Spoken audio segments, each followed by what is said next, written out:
பள்ளம் இல்லாமல் வாழ்விய சந்தோஷம் பாறைகள் நீங்கினால் கோணைக்கிளை சங்கீதம் பொய்மையும் வஞ்சமும் உனது பூர்வீகம் ரத்தமும் வேர்வையும் எனது ராஜாவே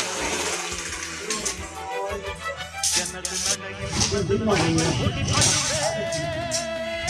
அடே நண்பா உண்மை சொல்வே சவால் வேண்டாம் உன்னை வெல்வே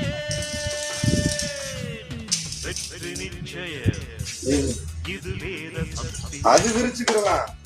கொள்கை வெல்வதே நான் லட்சியம்